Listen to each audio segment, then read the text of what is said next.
Today's video is something a little bit different. I always get asked if I do coaching, but you guys do enough for me. So what I thought I'd do is spectate someone's race and give them pointers and share it here on the channel so as many people as possible can get pointers and get value from what I would say in a coaching session. As this is a new type of video for me, I am super interested in what you guys think. So please let me know what you think by, if you like it, leaving a like on the video, subscribe to the channel as well if you're new around here or if you haven't already. But most importantly, let me know what you think in the comment section down below.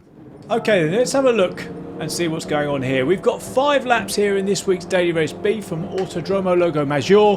We're on board with car number 7 in the lobby. We're in the Audi TT.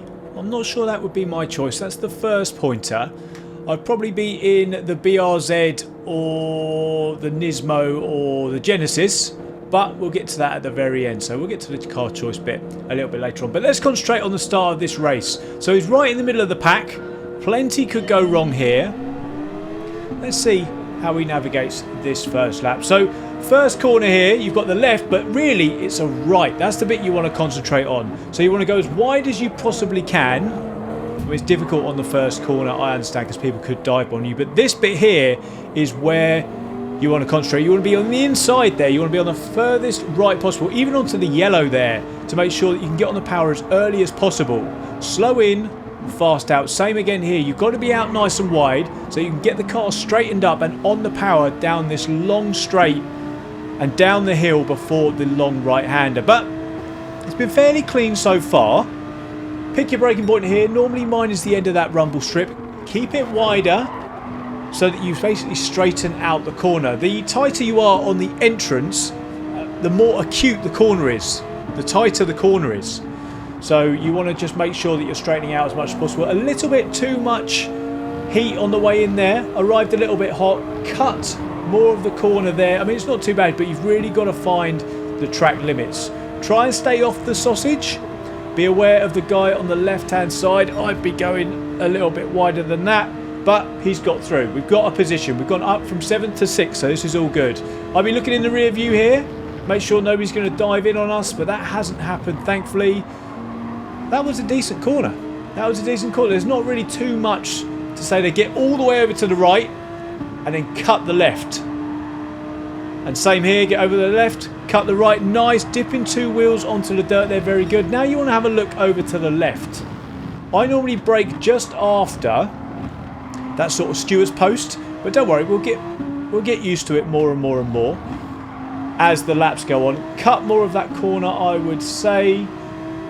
If you're not flirting with track limits, you're not really cutting the track enough here. So those rumble strips, you want to be on them, right? So all in all, not a terrible first lap. You're in traffic, so sometimes lines and stuff go out the window. So let's have a look how lap number 2 goes. Picking your braking point here. Oh, he's been dive bombed. Oh, he's missed his braking point. This is much better. Much tighter there to the right-hand side. Get over, get over to the right again. Cut this. Very good. He may even cut it a little bit too much there, but you're a bit hot. Careful there. Someone's out on the left. A little bit of contact, but oh, he's done the right thing here. Very nice. I like to see this. Doing the right thing. He noticed that he made contact with the Porsche and he's let him back through. Brake at the end of the rumble strip there. Again, good. I would just say he's just turning in a little bit earlier, or a little bit too early. Just making that corner tighter than it needs to be. Get over to the right here. Get over to the left. Get all those wheels onto the rumble strip there. With this, you want to get the opposite wheel on the rumble strip. So if you've got a rumble strip on the left, track limits allow you, I mean, not that much. He's done well to manage that, to be honest. Oh, he's got his just desserts for that one, but well managed. With this, as you're going up through the S's, you want to get your right-hand wheels on the left-hand rumble strips. That is how, there you go, he's done it here. He took that pretty much perfectly, so great job. But that is how much the track limits allow you to cut on this track. So if they allow you, take them. Take them, take them, take them. You want to get your right-hand wheels on the dirt there. He's run a little bit wide, just carried a little bit too much speed. That's all, a little bit over-eager. Let's just have a look here. So back, you haven't really got too much to worry about.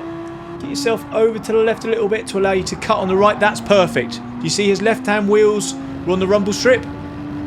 Perfect. That is how you want to do it. You want to turn earlier than you probably think you need because you want to eat that rumble strip on the left. But again, that's pretty good. Keep an eye on these two up in front. I'd be thinking hazard, hazard, hazard. Hazard in front. There's no hazard behind, but just imagine what they're going to do. They're going to be slow. So just be aware of it. He has been brilliant, brilliant, brilliant. Slam on the anchors. Don't try and steal too much speed here. I'd probably say you're on the power a little bit too early for my liking. Wait till you know you're not going to go off, because once you get on the power, you want to be able to stay on the power. Nice move up the inside here. He's probably going to get re-overtaken. Oh, without the ghost, I'm not sure that Porsche would have left him room. But it's okay. We're probably going to clear the Porsche shortly because of the penalty. He's gone for the move though. Again, back up the inside. So I'd maybe just say potentially a little bit more patience, because all you're going to do is lose yourself time there. We know the Porsche's got a penalty, and it's great that he's got back up the inside. Bit of contact. Oh, steady. I think he anticipated the contact there, so steered into it. But I would have personally stayed behind, because you risk that. You risk a penalty. So now not only have you lost time battling with that car, I would have personally just stayed behind them. Let them take their line, which is their quickest line. And then you also just avoid, you know, you're going to get a penalty here. It's going to cost you way more than half a second, unfortunately. So slow and steady wins the race, and patience really does pay when you're doing these races, especially when you're against more aggressive drivers, because the risk, as you can see, is right there. So braking point here. Again, there's a lot of, you can probably see it down there on the brake markers, on the brake pedal input. There's a lot of braking going on. You may well get a penalty for that as well. Yeah, there's a lot of braking when really you should be either coasting or accelerating out. So here, perfect. I mean, he could have stayed in the throttle there. He blipped it, but he could have stayed in the throttle. So, yeah, 3 laps down. Pretty good so far, I would say. Let's have a look behind. That Ford's looking a little bit racy. Let's see how tight it is here. Nice and tight. Stay off the power, off the power. Still with that double dip. Do you see that double dip on the throttle? Getting on the throttle, having to get off it because he's realised he got on it too early, and then getting back on it. You lose momentum. That Porsche's going up the inside. That Ford's going up the inside. Again, not too much you could do about that other than really anticipating it and try and cut back underneath, because they're having a tighter line. So they're going to be slower through on the exit. So, you know, you can always, like we saw on the last lap with the Porsche on this Audi, you can always get the cutback if you need to. So get yourself over to the right, then get yourself over to the left. You want those right, almost there. Get those right-hand tyres over the rumble strip. Now, that's perfect. That one was absolutely perfect. Do you see how he cut that? Didn't get a penalty for it. So yeah, it's the shortest route around this track, so do it. But now it's time to serve our penalty that we've had. I personally would have got off the racing line here, because this is, you know, the Subaru is probably going to take a dive here. Let's have a look. Yep. Anticipate it. Cut back underneath if you can. Very good. Let's go. We're side by side here. Try and get the overlap. Allow it there. Back up the inside. You have to get off the throttle a little bit. Otherwise, you'll both be in the wall. We just about got through. Yep, nice and easy. This is a great race, actually. I'm enjoying this. Perfect there. Perfect. This is talking about the opposite wheel on the rumble strip. Perfect. Very, very good. Now, onto the final lap. One thing I would say is, have a look, as we start the final lap, have a look at all the assists on. Now, the assists are essentially cutting something, mainly traction control. Let's concentrate on traction control, which is the bottom left of those there. Do you see when he gets on the power, it's going to flicker. It's going to light up like a Christmas tree. And what traction control does is to stop you from spinning out, it cuts the power. And when you're trying to accelerate out of a corner, having the power cut on you is not ideal. Far from it. So you can see it there. So if you learn to modulate that throttle, i.e. put it halfway down and then all the way down when you know you're not going to slide and get oversteer, you will be much, much, much quicker. So I'd say get off the traction control if you can. Great move there. Absolutely perfect. Up to 6th place. So still net 1 ahead of where we started. Now we know what we need to do with the S's. Let's see how he takes it. A little bit hot on the way in, which means that he's missed the apex and he's lost the flow all the way up here. You want to straight line those S's as much as possible. Now I'd be thinking in my mind, potential issue with these two up ahead. They're ghosting because of the level of lobby that we're at, so they're ghosting. In top split they wouldn't be. So let's see if there's an opportunity here. Just concentrate on my braking zone here. There you go. Go, go, go, go, go, go, go. Nice. Yeah, that Subaru didn't want to lose any more places, so he stuck it on the Ford there. And I think unless there's a mistake from that Porsche, I would take 6th here at this point. Subaru's had a nightmare, so he's out the picture. So now, just concentrate on your lines. Make sure you don't get a penalty. Nice, he waited on the throttle there. Whilst he went too hot and missed the apex, he waited on the throttle so that he didn't get the double dip, which is nice. Final corner here. Get as tight as you can. Then you get a run.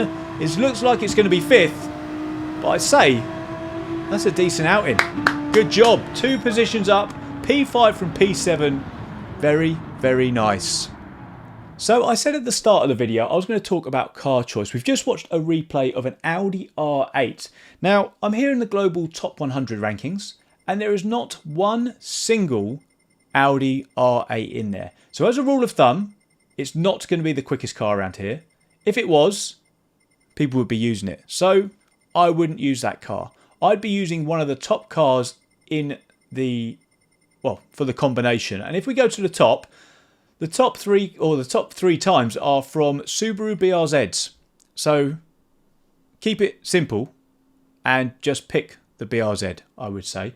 You know, you've got some other options with the Nismo, you've got the Genesis, you've got the Supra, your usual candidates. But if the top 3 are Subaru BRZs, just pick the Subaru BRZ. Make it as easy for you as possible. But yeah, that's going to be the end of this one. I hope you enjoyed this one, guys. It was a little bit different to what I normally do. As I said at the start of the video, please let me know that you enjoyed this one. If you did, by leaving a like on the video, subscribing to the channel if you're new around here or if you haven't already, and let me know in the comment section down below what you guys thought. But I'm going to leave it there now. Thank you very much for watching. I appreciate it. If you want to have your replay viewed or spectated by my good self and giving you a couple of pointers, then just tag me. Here he is. Share the replay. Put in one of the keywords. Here he is. I'll find it. I'll have a look at it. And yeah, I might be watching one of your laps very, very soon. But thank you so much, guys. I appreciate you as always. I'll see you in the next one.